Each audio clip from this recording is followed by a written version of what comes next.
Let me start with a question. What are you most scared to do? Is there a thing that makes you think, oh my gosh, I can do this? As many of you know, my voice is usually very loud. So when I am chatting with my friends, it's usually me who receives warnings from teachers. However, whenever I speak in front of people, my friends say, we can't hear you. Why? Because my voice got smaller and softer. Well, now they got used to it, they don't say that anymore. But the thing I wasn't capable of was speaking in front of people. But do I look scared? Nervous? Or do I look confident? I practiced in front of the mirror and in front of my parents for more than 3 weeks. I even practiced in front of my dog. She even got terrified and avoided me. I did this just because I wanted to overcome the difficulty of speaking in front of people. Indeed, practicing is important, but I want to share with you how I got confident, which was way more important than practicing. As usual, on Sunday I went to church. To get started with the sermon, our pastor was reading out the scripture for us. The scripture was from the book of Exodus. As God told Moses that he was going to use Moses to lead the Israelites out away from Egypt, Moses said, "Who am I that I should go to Pharaoh and bring the Israelites out of Egypt?" As I listened to the scripture, I felt like Moses' talk could have been mine. God, who am I that I can talk in front of people? How can I? But surprisingly, Moses in the next verse was exactly the same as me. Lord, I am originally bad at talking. I am slow of speech and tongue. And like Moses, I was saying, oh Lord, why do you give me hard tasks every year?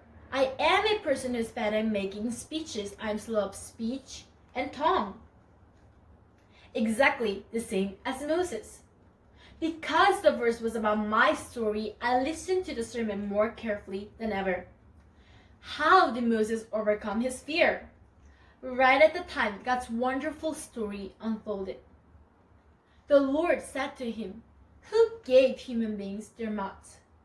Who makes them deaf or makes them mute?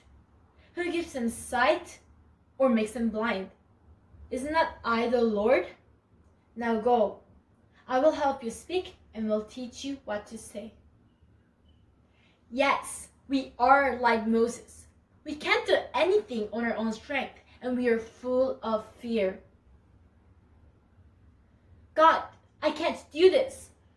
Lord, I'm so scared. I don't think this is for me. However, God asked us, who are you?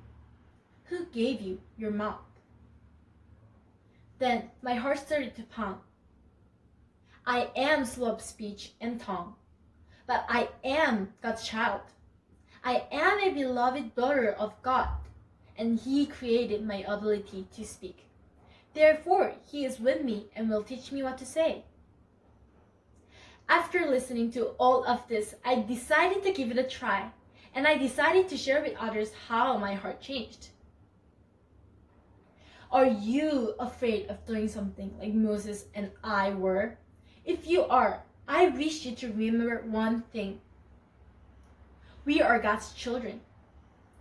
Of course, we won't be good at everything we want just because we're God's children. But because God is with us, we will have the strength to overcome the fear and the difficulty. Even though we fail what we are doing, God will always be with us. And it won't be a fail, but just a tiny little process of fulfilling God's will. I want to end by asking you a question.